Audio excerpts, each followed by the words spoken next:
Welcome. It's great to be with you once again. Just wanted to recap with you my homily for the third Sunday of Easter, where we reflect on the story of the road to Emmaus. So here we go.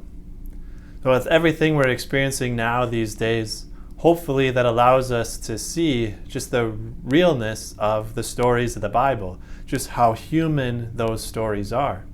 When we go back 2,000 years to the city of Jerusalem, to that Passover feast that changed the world, we see people flooding the city of Jerusalem. They're gathering, they're complaining, griping about the politics of their day, and they're feeling the weight of their enemy, like the Romans, how they're overburdened and weighed down by them. And there's a lot of excitement around this figure Jesus, but there's also a small pocket of people who are plotting against him.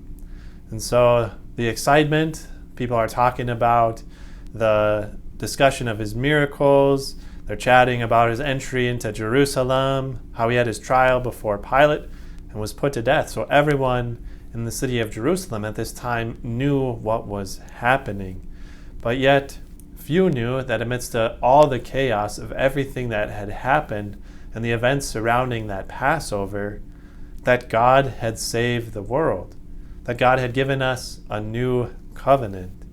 And so as people are beginning to see what God has done as he's enlightening them, our focus shifts away from the hundreds of thousands of people still in the city of Jerusalem, and our attention is brought to these two disciples of Jesus who are leaving the city. They're walking on the way.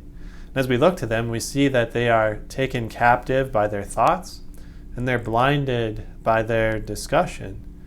And how often are we like them? Taken captive by our thoughts and blinded by our discussions. And this is what I want to focus on today.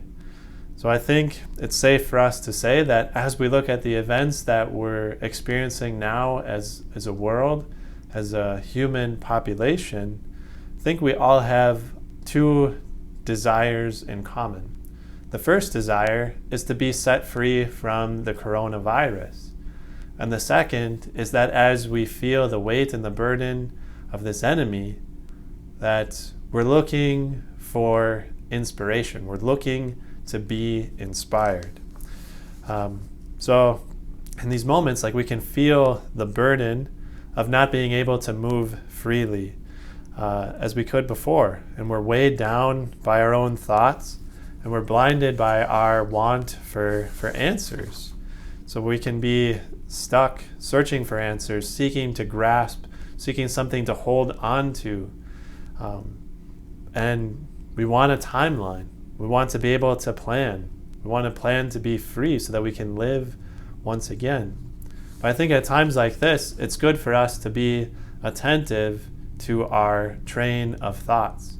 And I really like that image of train of thoughts, because sometimes we can get so caught up in our thinking that it becomes like a heavy, weighed down train that's loaded with iron ore, and that as our thoughts build, as the train picks up speed, it can be difficult to stop or slow that train down. Because bodily, there might be a little bit of adrenaline rush or emotions that are tied to our thoughts. But in reality, that even though we might feel that emotion, that adrenaline rush and those emotions, the people around us suffer because we're not able to be present to them. Our minds are racing, they're just going as fast as they can, and other people might feel like, I just have to get out of the way so that I don't get run over by this train of thought, by everything that's going on in this other person's head. So that we can become so locked down in our own world, our own concerns, everything that we're facing, like these inner discussions, that no one else can climb on board with us.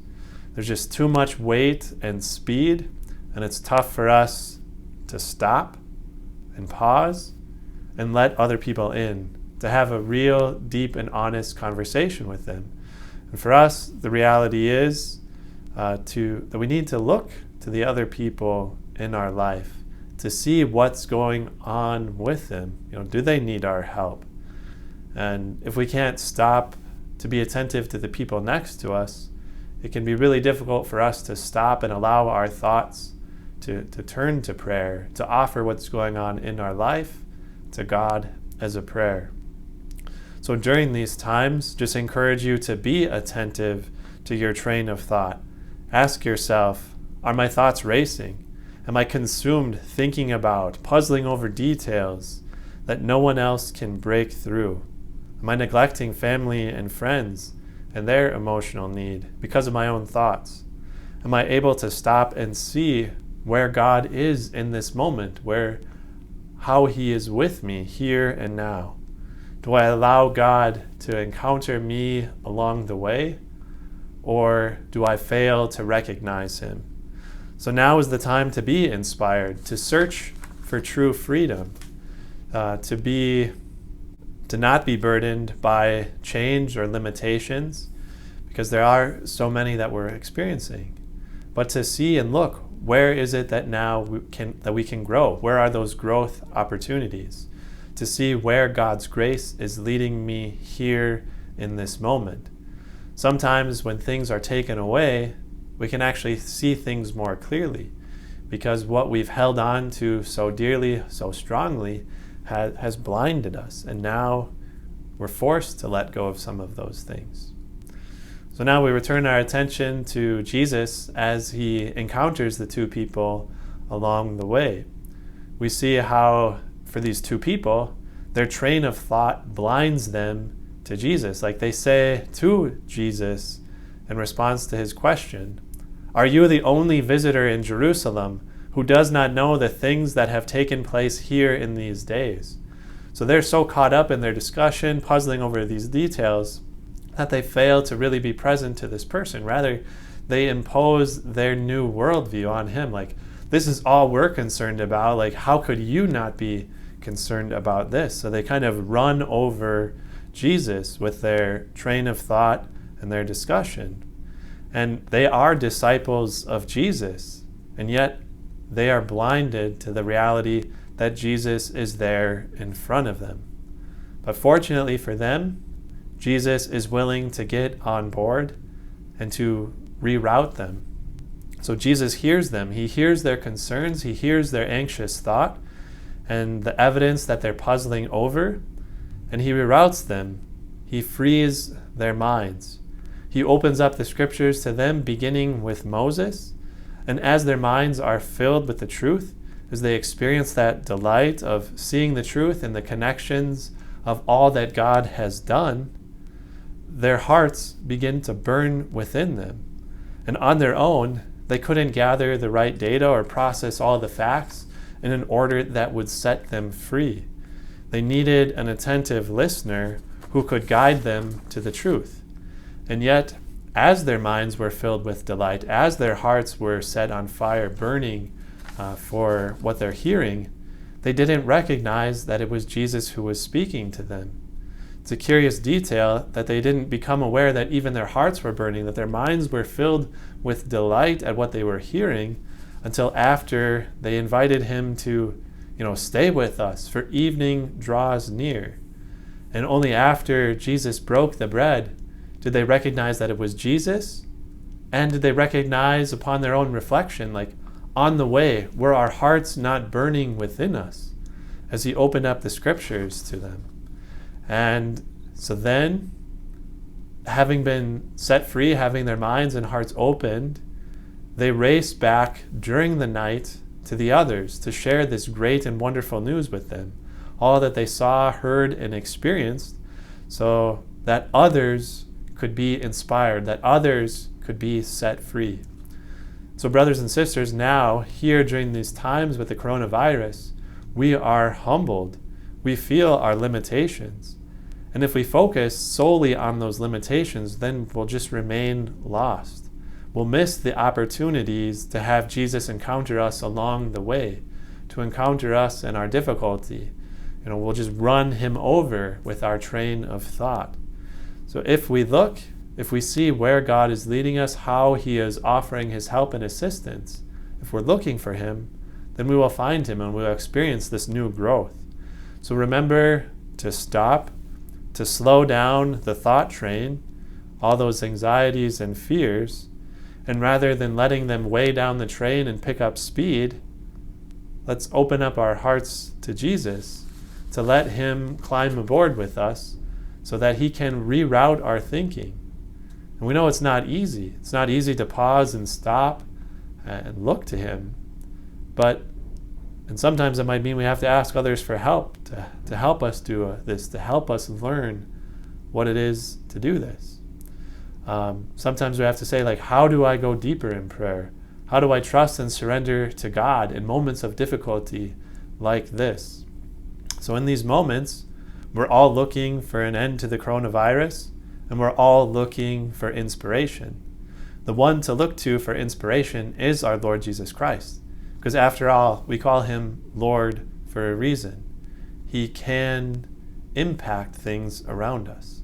So as he encounters you, as you experience his goodness and the truth, then you can be set free. So I want to share with you just a moment of prayer that I experienced this last week. I was thinking about friendship with God and just the delight and the awesome wonder that he gives us in raising us to be his children, to giving us his spirit, to raising us to be the level of kind of equal with him so that we can have that friendship. And as I was caught up with delight, a few moments later in my thinking, I got stuck in the mud. Because the kind of turn that my thoughts took was like, okay, I am Jesus, I am your priest. As your priest, I am your servant. As your servant, I desire to do your will. And then I was like, is all that I do your bidding? Like, if all I do is your bidding, how could I be your friends? How could I? And then just like as I was stuck in that muck, I just felt Jesus say to me, like, what were you thinking about before all this? And I was like, oh yeah, before all this, I was talking about the delight and the goodness of friendship, everything that you had done. And even before that, I had been offering to God all of my prayers and petitions, everything that I was asking him to do.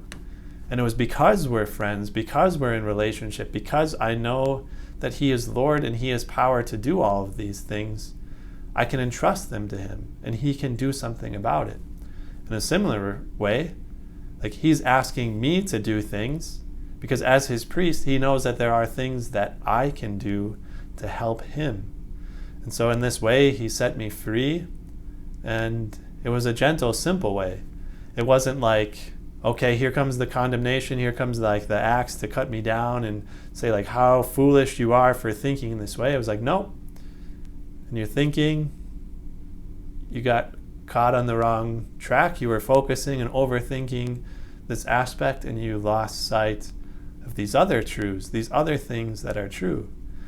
And in this simple way, I was just set free. So don't be afraid to ask others for help and to learn and experience things like this on your own so that you can go deeper in prayer.